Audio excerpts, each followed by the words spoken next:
Hey guys, Rich here. Did you know that your government might be running a global empire instead of a country? You're not crazy, and you're definitely not alone. In this video, I'm going to explain how free trade is not really free, and it's not even trade thanks to the globalists. What I'm going to talk about today might freak some people out because they didn't know that all of this was going on right under their noses and is totally contrary to what we've been taught as Americans. We're going to unpack how free trade became a total scam, how Trump is flipping the system, and what it all means for you and me. Let's get into it. Hey guys, welcome back. Now, it's Friday, so it's 6 p.m. Eastern tonight. We're going to do a live stream. We're going to do a lot of stories that caught my attention during the week. We're going to tweak them with a bit of humor, a dash of sarcasm, and a whole lot of conservative common sense.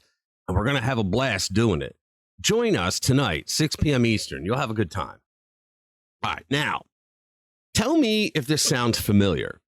You're told we live in a global marketplace governed by rules, fairness, and good old capitalism. But every time you turn around, it feels like the American worker is getting whacked with a 2x4 labeled globalism. And here's the thing. President Trump, Treasury Secretary Bessent, and Commerce Secretary Lutnick are basically giving America a long overdue crash course in International Trade 101. And the final exam, it's going on right now. You might want to sit down for this next part because free trade, it ain't free and it ain't trade. For decades, America has been playing by rules that we didn't write, enforced by bureaucrats we didn't elect, all while letting foreign countries turn our economy into their personal vending machine. Let's just call it what it is. We've been suckers. An article from uncanceled.news headline, "There's nothing free about free trade," puts it perfectly, saying, how free can international trade be if its proponents depend upon a labyrinthine system of rules that requires 1,000-page treaties and guidance from the United Nations, the World Trade Organization, the Export-Import Bank of the United States, the International Monetary Fund, the World Bank, central banks galore, the Bank for International Settlements, international standards organizations, law firms specializing in commercial and maritime law, more law firms specializing in administrative law of specific nations, even more law firms specializing in the labor and environmental laws of each nation, and an ever-increasing number of national and international regulatory bodies to tell producers what they can and cannot produce, how and when to produce what they are permitted to produce, and whom to pay for the privilege of producing it, all while restricting which domestic consumers around the world are permitted to purchase what the aforementioned producers end up producing. Now, if your head's not spinning, congratulations. You've got the tolerance of a monk in a tax audit, because what we're describing here isn't free markets. It's command and control economics with better marketing. If free trade had a fragrance, it'd be called Eau de Central Planning, the kind of cologne you'd find next to expired cabbage in a Soviet department store. Yeah, let that image marinate for a second.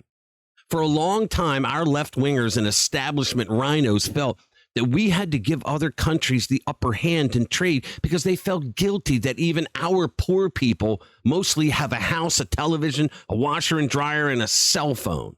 Goofy liberalism says that the liberal will not feel guilty if he lets people not as well off be given a handout to get over on you. Yeah, it's crazy. And let's face it, politicians and bureaucrats have allowed this to happen. They weren't worried about the money because it's not their money personally. In fact, how they set up these trade deals was the worst of the 4 ways to spend money by Milton Friedman. You spend money on someone else that's not your money. That means that you have no concern how much money you're spending because it's not your money. And you have no concern if you're getting a quality product or service for the money because, again, it's not your money. But, oh, the virtue signaling and the spending of other people's money rids them of personal liberal guilt while screwing over your fellow American workers. And for a long time, the American workers had no idea what was going on behind the scenes and how the same politicians who smiled at them every 2 to 4 years were actually stabbing them in the back behind those closed doors. So what's Trump doing? He's doing something no one else had the guts to do. He's calling out the rigged system, jacking up tariffs on foreign goods and, ready, forcing other countries to finally play by the rules they've been pretending to follow for decades. Because for too long, we let these globalist leeches slap tolls in our goods like it's the New Jersey Turnpike, while we opened the doors to their junk like it was a Black Friday at Walmart. Thanks to Trump, Besant, and Lutnick's tariff TED Talk now airing from the White House, regular Americans are waking up to a bombshell. The U.S. has been playing in a rigged international trade system. What if I told you this rigged system was never about trade? It's about power. After World War II, we practically babysat Europe's economy while hobbling our own producers. Why? So we could help them recover. Noble idea, horrific long-term consequences. Some economists argue it completely warped their market incentives, and now Europe's economy is much less strong than it could have been. Think of it this way. Decades of Democrats never had to worry about lying to a reporter because the reporter shared their goofy ideology and would never point out that they lied. But now that the populist nationalists have their own forms of news outlets, the legacy media, the Democrats, get caught all the time. And that's because they became lazy after decades of having the boot-licking sycophants of the media covering for them day and night. And that's what's going on with all these other countries. And we're not just talking about Europe. We're talking about crops, minerals, entire industries buried under 1,400-page treaties written in lawyer speak guaranteeing that America gets the short end of every single stick. Now, the globalist elites call this soft power. Basically, the U.S. tells another country, if you do what we say, we'll prop up your nation's economy. Translation, global sugar daddy with very specific kinks. And who pays the price for all this generosity? You do. The American farmer, the American entrepreneur, the American worker, the American taxpayer. We're out here funding totalitarian technocracies overseas while your paycheck barely stretches to cover gas and eggs. Most Americans still think we live in a country with borders, a shared culture, a common purpose, and a constitution. But the government, it's running a franchise for the global empire. And if you think that's hyperbole, ask yourself why we're still enforcing immigration laws like they're optional, or why outsourcing to China was basically considered patriotic. Thank God Trump came along and shook us until we all woke up. And the real zinger, if international companies can profit from illegal immigration, then the federal government will ignore its own immigration laws and even fly illegal aliens into the United States. You think that's crazy? That's exactly what the Biden administration did. They sent taxpayer planes down to South and Central America, filled them up with migrants, and brought them straight to the border. Some of them flew actually inside the United States, transferred them to buses and other planes, and scattered them around the country for you to be left to deal with. Folks, this isn't just incompetence, it's betrayal. Systematic, profit-driven, bureaucratic-approved betrayal. And it all traces back to one giant con, the Federal Reserve. Truth is, America hasn't really believed in free trade since about World War I. There's no invisible hand guiding free markets anymore, guys. There's just a well-dressed banker picking winners and losers. Now think about that. Since 1913, the Fed has been the referee and the bookie in this game, and somehow the house always wins.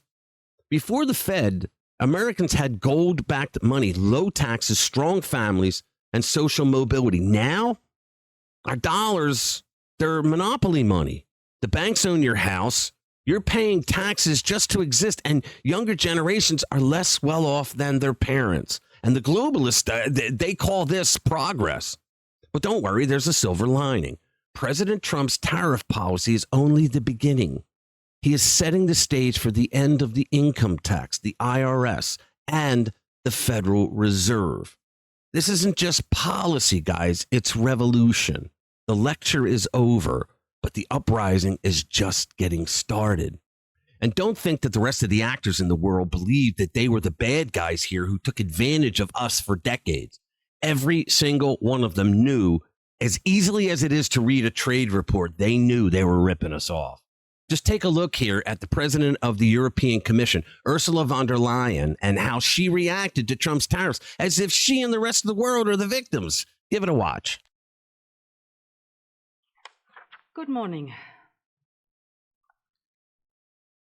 President Trump's announcement of universal tariffs on the whole world, including the European Union, is a major blow to the world economy.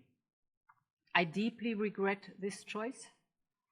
Let's be clear-eyed about the immense consequences. The global economy will massively suffer.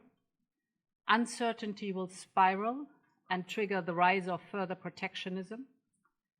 The consequences will be dire for millions of people around the globe, also for the most vulnerable countries, which are now subject to some of the highest US tariffs.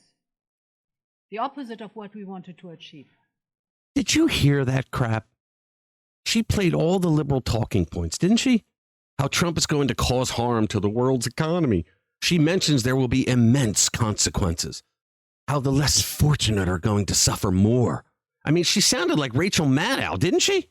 What about the decades-long consequences of countries around the world, including hers, who screwed the American people over with rigged trade deals? How about that? You see, these people think the age-old Marxist nonsense that Americans are all capitalist pigs, fat and dumb, holding a plate of food that is overflowing and falling off the plate onto the floor so that the proletariat poor can get the scraps in order to survive. Who do they think they're kidding? She did everything she could to make it look like Europe is the victim here, when in reality, we finally have a president who said, we're not going to let you bully us anymore in trade. And Trump isn't trying to rig the system in America's favor either, despite what the libnuts will tell you. He simply wants fair trade. And when you think about it, until everybody gets down to zero tariffs, which is Trump's goal, Trump has created fair trade. Reciprocal trade means fair trade. It's not up to us. It's up to the other countries. They charge us 50% tariff on goods, then we charge them 50%. That's fair trade, right? If they lower it to 25%, we lower it to 25%. That's fair trade, right? So free trade, it's a myth. The Fed, a fraud. And your government, it's been working for itself, not you. But thanks to President Trump and a new crop of unapologetic economic nationalists, there's finally a real plan to unshackle the American worker and bring sanity back to our system. The future? It's in our hands now. All right, thank you for watching. If you're tired of being lied to by elites and globalists, then you're in the right place. Hit the notification bell, smack that like button, and drop a comment below to let them know that we're not asleep. I'll see you in the next one. Too many secrets, too many closed doors, we're sick of cover-ups. We're sick of the cover-ups, want the truth and nothing more. Who fails spend a lips dead at the jiggies up, no more drinking the Kool-Aid from that poison cup. We want transparency, we want it now. No more excuses.